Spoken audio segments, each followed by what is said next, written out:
பிஸ்மில்லாஹிர்ரஹ்மானிர்ரஹீம். நஹ்மதுஹு வ நுஸல்லிமு அலா ரசூலிஹில் கரீம் வ பஅத். அஸ்ஸலாமு அலைக்கும் வரஹ்மத்துல்லாஹி வபரகாத்துஹு. அன்புக்குரிய நேயர்களே, அல்லாஹ்வின் நல்லடியார்களே, இன்ஷா அல்லாஹ் இன்றைய தினம் அல்லாஹு தஆலா எமது ஆன்மாவை பலப்படுத்துவதற்காக, எமது ஆன்மாவை அவனை நோக்கி நெருங்கச் செய்வதற்காக எமக்கு வழங்கி இருக்கக்கூடிய ஒரு இபாதத் தொடர்பிலே பார்க்க இருக்கின்றோம். இத்தகைய இபாதத் ரமலான் மாதத்திலே மிகவும் முக்கியத்துவப்படுத்தப்படுகின்ற இபாதத். எனவே இது தொடர்பிலான விடயங்களை நாங்கள் சற்று சுருக்கமாக நோக்குவோம் இன்ஷா அல்லாஹ். அந்த இபாதத் தான் அல்லாஹு தஆலா எமக்கு பள்ளிவாயலோடு மிகவும் நெருக்கமாக வைத்திருக்கக்கூடிய இபாதத்தான இஅ்திகாஃப் எனக்கூடிய இபாதத். அல்லாஹு தஆலாவை நெருங்குவதை நோக்கமாக கொண்டு மனிதர்கள், ஏனைய ஜீவராசிகள், ஏனைய படைப்பினங்கள் எல்லாவற்றை விட்டும் தூரமாகி இபாதத்களில் மாத்திரம் அதிக நேரங்களை செலவிடுகின்ற வகையில் ஒரு குறிப்பிட்ட நேர பகுதியில் பள்ளிவாயலிலே தரித்திருப்பதைத்தான் இந்த இஅ்திகாஃப் எனக்கூடிய பதம் குறித்து நிற்கிறது.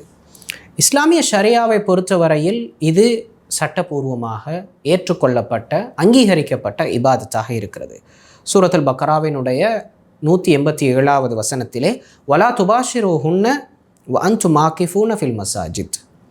இந்த வசனத்திலே வ அன்தும் ஆகிஃபூன ஃபில் மசாஜித், நீங்கள் பள்ளிவாயலிலே தரித்திருக்கின்ற, இஅ்திகாஃப் இருக்கின்ற நிலையில் என்று வரக்கூடிய இந்த பதம், இஅ்திகாஃப் என்பது இஸ்லாத்தினுடைய பார்வையிலே அங்கீகரிக்கப்பட்டது என்பதை தெளிவாக எனக்கு உணர்த்தி நிற்கிறது.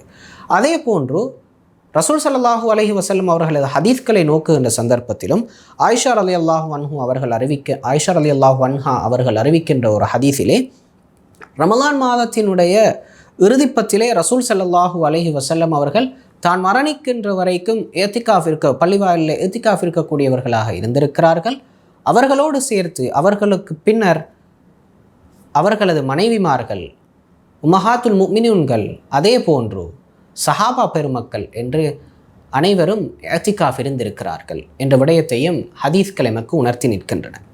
அதுபோன்றே உமர் ரலியல்லாஹு அன்ஹு அவர்கள் அறிவிக்கின்ற அவர்கள் தொடர்பிலே வருகின்ற ஒரு ஹதீஸிலே, ஒரு சந்தர்ப்பத்திலே உமர் ரலியல்லாஹு அன்ஹு அவர்கள் ரசூல் ஸல்லல்லாஹு அலைஹி வஸல்லம் அவர்களிடத்தில் வந்து, யா ரசூலல்லாஹ், நான் ஜாஹிலியா காலத்திலே இருந்தபோது மஸ்ஜிதுல் ஹராமிலே ஓரிரவு இஅ்திகாஃப் இருப்பதாக நான் நியத் வைத்திருந்தேன். எனவே நான் அந்த நேர்ச்சையை, அந்த நியத்தை நான் நிறைவேற்ற வேண்டுமா என்று கேட்ட சந்தர்ப்பத்திலே ரசூல் ஸல்லல்லாஹு அலைஹி வஸல்லம் அவர்கள், நீங்கள் அதனை நிறைவேற்றுங்கள் என்று குறிப்பிட்டார்கள். எனவே தான் இஸ்லாத்தை பொறுத்தவரையில் இந்த இஅ்திகாஃப் என்பது அங்கீகரிக்கப்பட்ட ஒரு இபாதத் என்பதை நாங்கள் விளங்கிக் கொள்கின்றோம். அதே போன்று இஸ்லாத்தை பொறுத்தவரையில் இந்த இஅ்திகாஃப் என்பது எத்தகைய இடத்தில் வைத்து நோக்கப்படுகின்றது? அது ஒரு வாஜிபான விடயமா அல்லது ஒரு சுன்னத்தான விடயமா? இந்த விடயத்தையும் நாங்கள் புரிந்து கொள்வது அவசியம். பொதுவாக பெரும்பான்மையாக இமாம்களினுடைய நிலைப்பாடு இது ஒரு சுன்னத்தான இபாதத் என்பது இஜ்மாவான முடிவாகும் என்பது இமாம் இப்னுல் முன்திர் அவர்களினுடைய கருத்து. எனவேதான் இந்த இஅ்திகாஃப் என்பது ஒருவர் தன் மீது கடமையாக்கி கொண்டால், நேர்ச்சியாக்கி கொண்டால் மாத்திரம்தான் அது கடமையானதாக மாறும். அது வல்லாவிட்டால் அது பொதுவாக ஒரு சுன்னத்தான இபாதத் என்பதுதான் இஜ்மாவான நிலைப்பாடாக இருக்கிறது.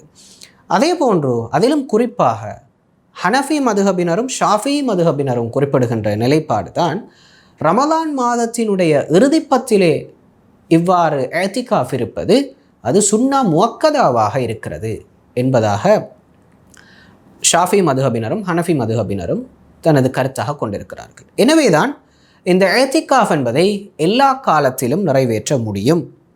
எல்லா காலத்திலும் நிறைவேற்றுவது சுன்னத். அதிலும் குறிப்பாக ரமலானிலே நிறைவேற்றுவது இன்னும் ஒரு படி மேலானது. அதிலும் குறிப்பாக இறுதிப்பத்திலே நிறைவேற்றுவது சுன்னா முஅக்கதா, வலியுறுத்தப்பட்ட சுன்னாவாக இருக்கிறது என்பது இவ்வாறு இமாம்களினுடைய நிலைப்பாடாக இருக்கிறது. இந்த இஅ்திகாஃப் எந்த நோக்கத்துக்காக இஸ்லாத்தின் பார்வையில் கடமையாக்கப்பட்டது, அதனுடைய இலக்குகள் என்னென்ன என்பது தொடர்பிலும் நாங்கள் சற்று விளங்கிக் கொள்ள முனைவோம். காரணம், அந்த இலக்குகளை நாங்கள் சரியாக விளங்கிக் கொள்கின்ற பட்சத்தில் தான் இந்த இஅ்திகாஃப் எனக்கூடிய இபாதத்தினூடாக நாங்கள் முழுமையான பலனை அடைந்து கொள்ள முடியும். முதலாவதாக இது ரசூல் ஸல்லல்லாஹு அலைஹி வஸல்லம் அவர்கள் எமக்கு காண்பித்து தந்த ஒரு வழிமுறை.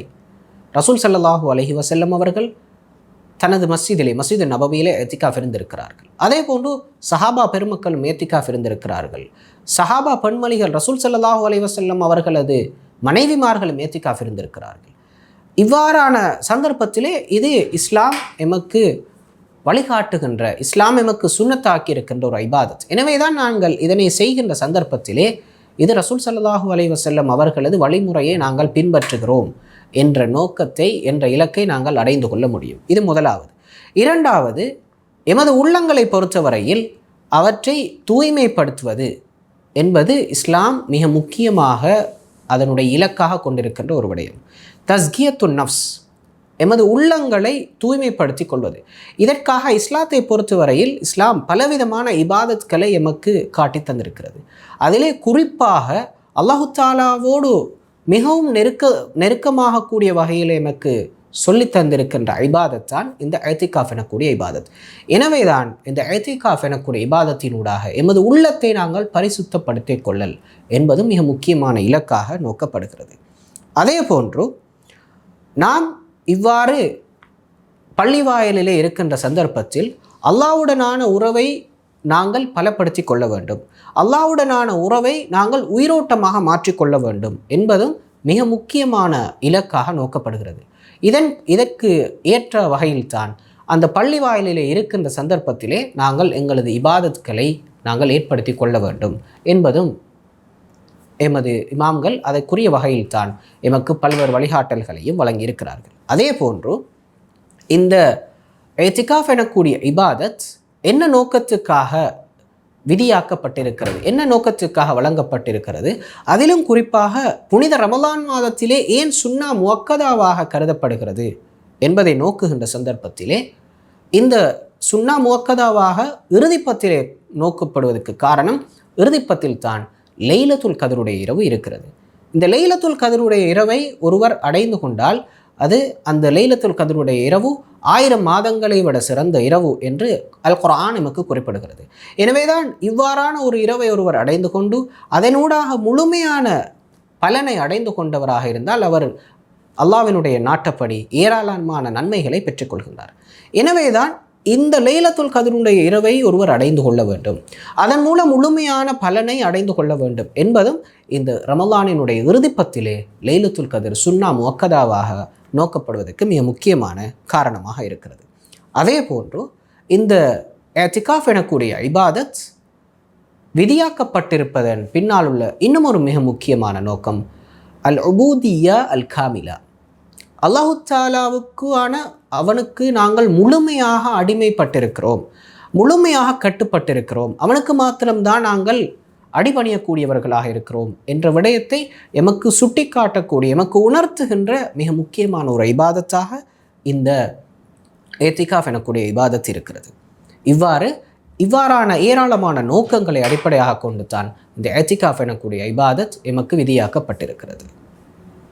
அதே போன்று இந்த சந்தர்ப்பத்திலே இஅ்திகாஃபோடு தொடர்பான சில சட்ட விவகாரங்களையும் நாம் உங்களோடு பகிர்ந்து கொள்வது பொருத்தமாக இருக்கும்.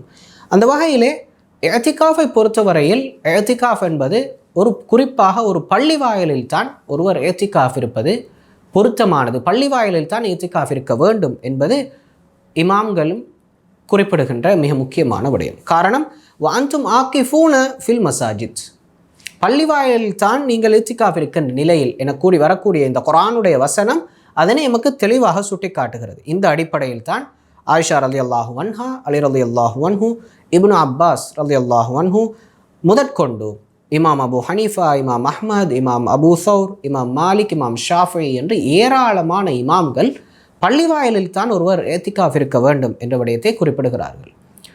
அதிலும் குறிப்பாக இந்த பள்ளிவாயலில் தான் இஅ்திகாஃப் இருக்க வேண்டும் என்பது தொடர்பிலே இன்னும் சில விடயங்களும் நாங்கள் நோக்கத்தக்கது.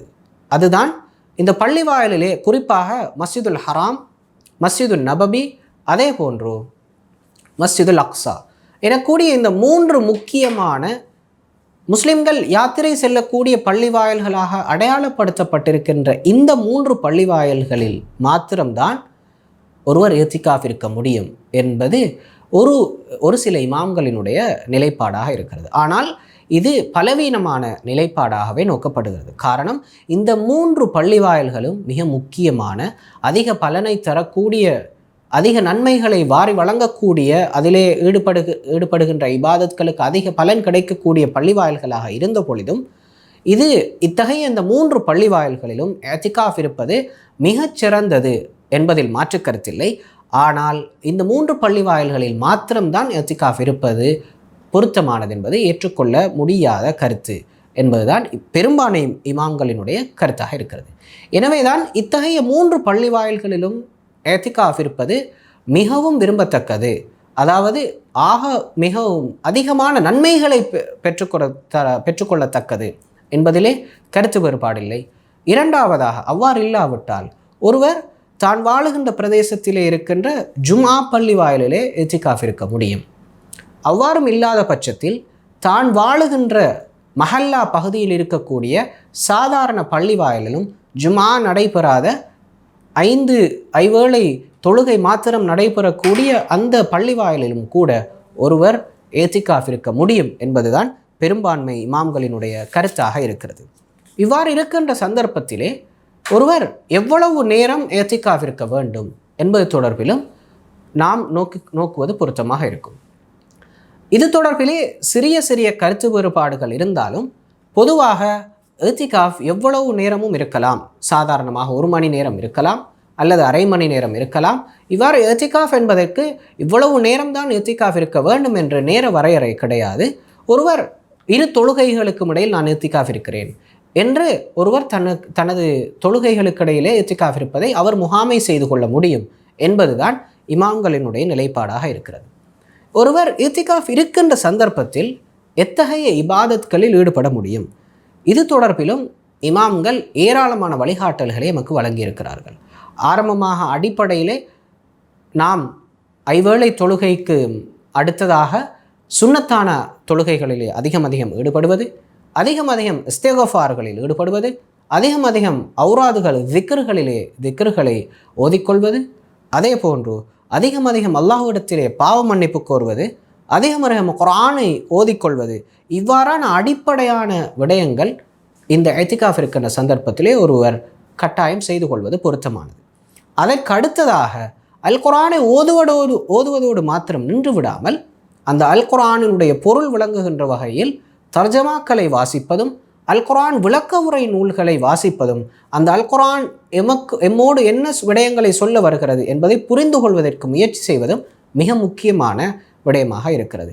இத்தகைய வகையில் நூல்களை வாசிப்பதும் அது ஒரு இஅ்திகாஃப் இருக்கின்ற நிலையிலே ஒரு இபாதத்தாக மாறக்கூடியதாக இருக்கிறது. அதே போன்று அவ்வாறு கற்பதோடு மாத்திரம் இல்லாமல் இன்னும் ஒரு சிலருக்கு கற்பித்தல் விடயங்களில் ஈடுபதும், அல் குர்ஆன் தொடர்பான கற்பித்தல் விடயங்களில் ஈடுபடுவதும் அந்த இஅ்திகாஃபோடு தொடர்பான மிக முக்கியமான அமலாக இருக்கிறது.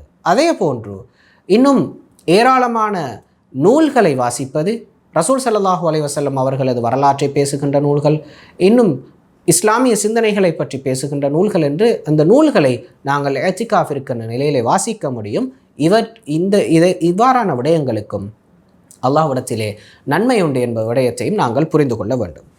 அதே போன்று இத்தகைய பல்வேறுபட்ட இபாதத்களிலே நாங்கள் ஈடுபட்டாலும் நாம் பொதுவாக அதிக நேரம் தனிமையாக இருப்பதிலே நாங்கள் அதிக நேரத்தை செலவிட வேண்டும் என்பதையும் நாங்கள் புரிந்து கொள்ள வேண்டும். காரணம், இந்த இஅ்திகாஃபினுடைய பிரதானமான இலக்கு அல்லாஹ்வுடனான ஏகாந்தமான உறவு, அல்லாஹ்வுடனான தனிமையான அந்த உறவினை நாங்கள் ஏற்படுத்தி கொள்ள வேண்டும். அவனுடன் நாங்கள் உரையாட வேண்டும், அவனுடன் நாங்கள் பிரார்த்தனை செய்ய வேண்டும், அவனோடு நாங்கள் மிகவும் நெருங்குகின்ற வகையிலே பல்வேறு இபாதத்களில் ஈடுபட வேண்டும்.